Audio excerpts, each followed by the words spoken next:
Assalamualaikum warahmatullahi wabarakatuh. Bertemu kembali di channel Math Education Official. Apa kabar kalian? Sehat-sehat selalu kan? Dan tetap semangat belajar matematikanya. Pada pembelajaran kali ini kita akan belajar materi di bab Teorema Pitagoras untuk kelas 8 semester genap. Untuk materi yang pertama adalah konsep yang berkaitan dengan Teorema Pitagoras. Baiklah, langsung saja kita simak materinya.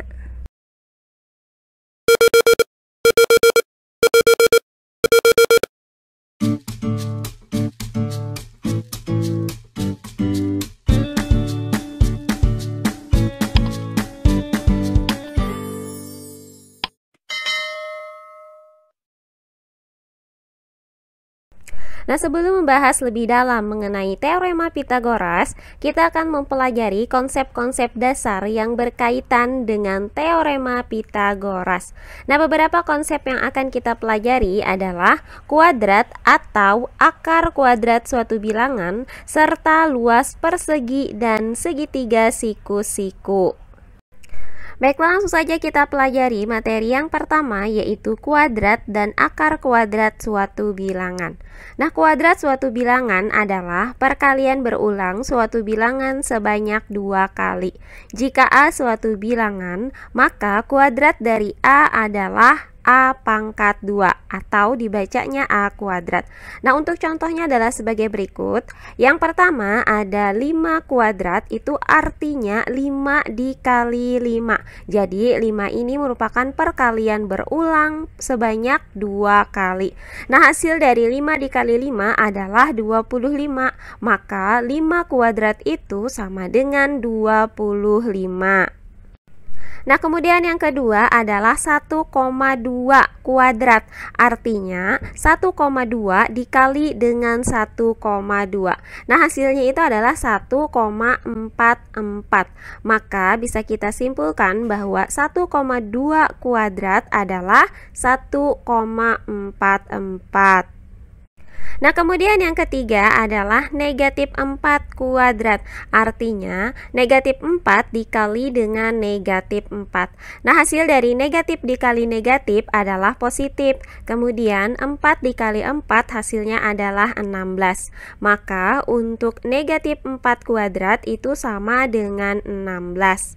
Nah, selanjutnya ada akar kuadrat. Nah, akar kuadrat dari suatu bilangan tak negatif yang jika kita kuadratkan sama dengan bilangan itu.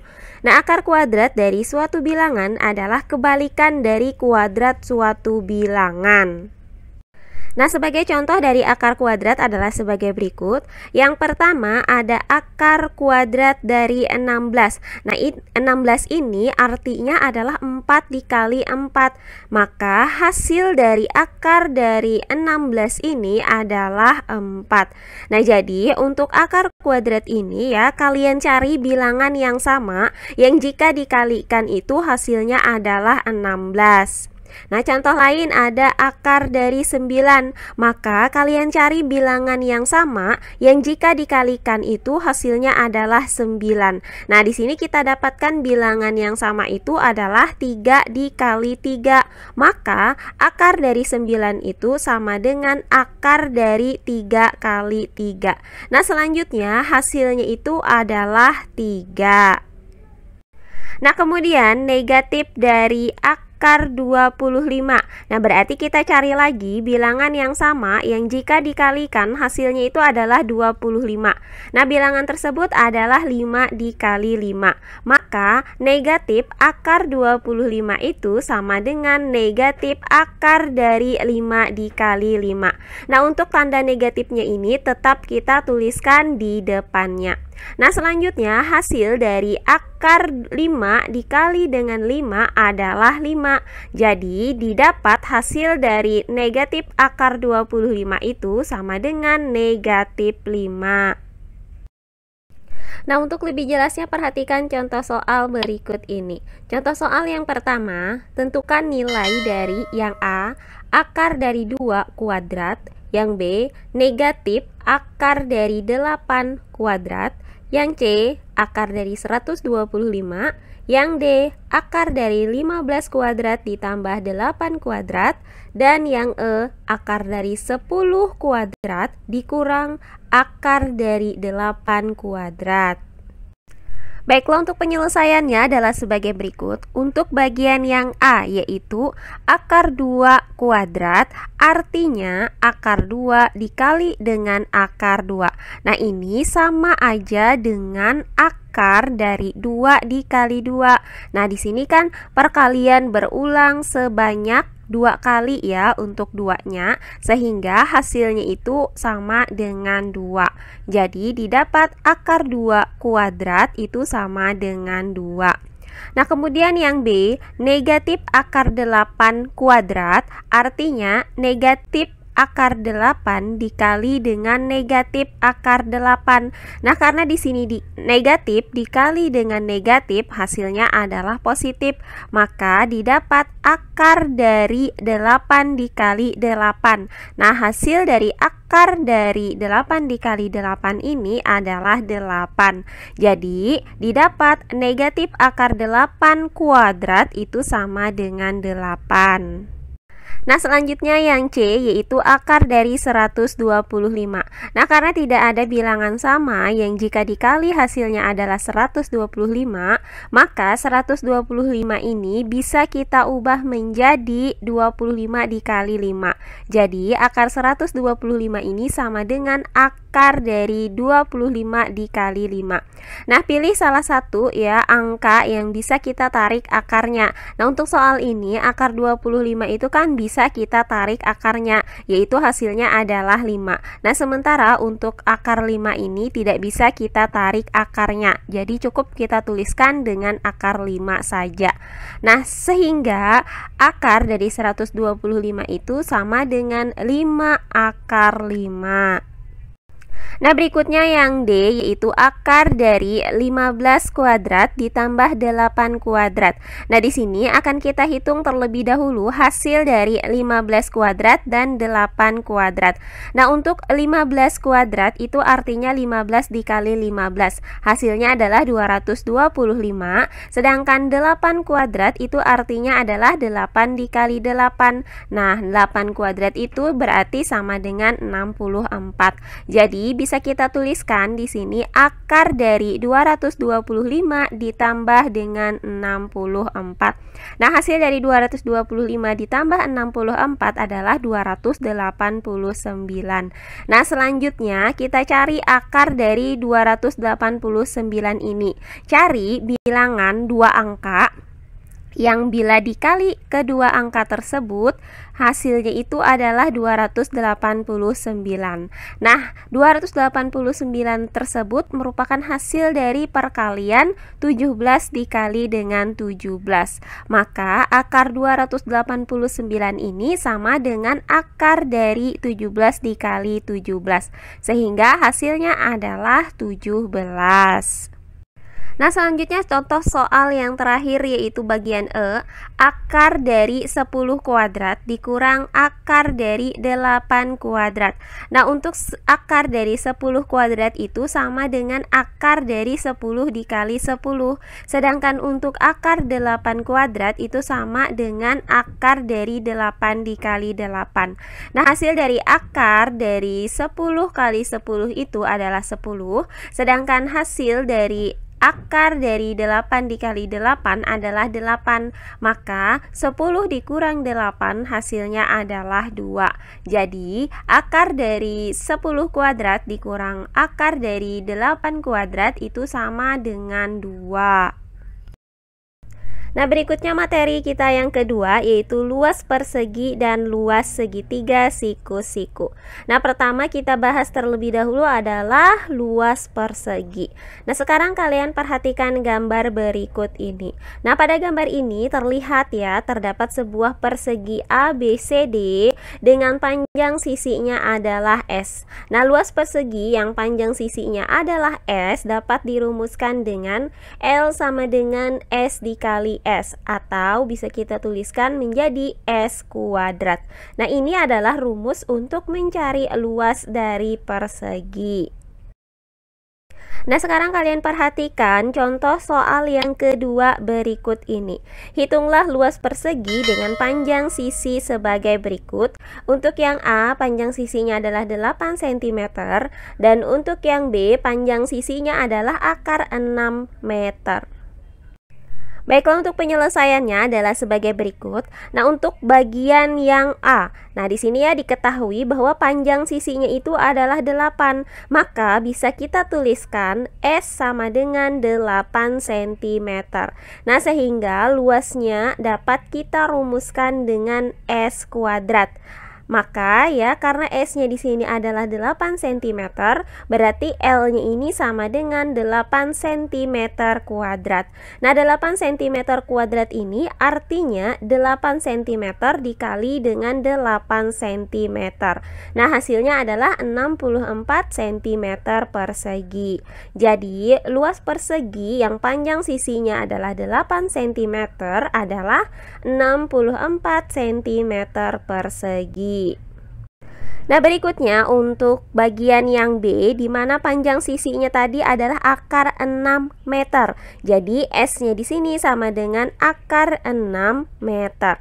Nah, karena yang dicari adalah luas dari persegi, di mana rumus luas persegi tersebut adalah S kuadrat, maka di sini kita tuliskan akar 6 meter kuadrat. Nah, akar 6 kuadrat artinya adalah akar 6 dikali dengan akar 6. Nah, ini sama dengan akar dari 6 dikali 6. Nah, hasilnya adalah 6 meter persegi. Jadi, luas persegi yang panjang sisinya adalah akar 6 meter adalah 6 meter persegi. Nah, berikutnya materi yang B, yaitu luas segitiga. Nah, perhatikan gambar berikut ini. Nah, ini merupakan gambar dari persegi panjang ABCD dengan ukurannya adalah panjang dan lebar. Nah, pada persegi panjang ini terdapat diagonal AC, sehingga bangun ini terbagi menjadi 2 buah segitiga siku-siku, yaitu segitiga siku-siku ABC dan segitiga siku-siku ADC. Perhatikan segitiga ADC berikut. Nah, karena persegi panjang ini terbagi menjadi 2, yaitu ada 2 segitiga siku-siku, maka luas dari segitiga ADC ini bisa kita nyatakan sebagai setengah dari luas persegi panjang ABCD. Nah, di mana untuk luas dari persegi panjang adalah panjang dikali lebar. Nah, karena panjangnya di sini adalah ruas sisi CD, sedangkan lebarnya adalah ruas sisi AD, maka untuk luas persegi panjang ABCD ini bisa kita tuliskan menjadi CD dikali AD. Nah, jika CD ini adalah sisi alas dari segitiga ADC dan AD ini adalah tinggi dari segitiga ADC, maka luas dari segitiga ADC dapat kita rumuskan dengan setengah dikali alas dikali tinggi. Nah, sehingga untuk segitiga ADC ini dapat kita rumuskan dengan L sama dengan setengah dikali alas dikali tinggi, di mana L di sini adalah luas. Nah, untuk lebih jelasnya perhatikan contoh soal yang ketiga berikut. Segitiga PQR siku-siku di P. Diketahui panjang sisi PQ itu sama dengan 3/5 QR dan QR sama dengan 1/4 PR. Nah, jika keliling segitiga PQR adalah 18 cm, maka tentukan luas dari segitiga PQR tersebut. Nah, untuk penyelesaiannya adalah sebagai berikut. Nah, pertama-tama kita buat terlebih dahulu segitiga PQR dengan siku-sikunya ada di titik P seperti ini. Karena diketahui kelilingnya adalah 18 cm, maka bisa kita tuliskan K sama dengan 18.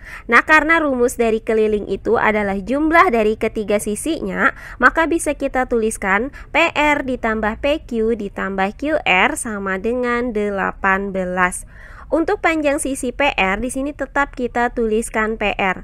Kemudian untuk panjang sisi PQ berarti kita tuliskan di sini 3/5 QR sesuai dengan yang diketahui.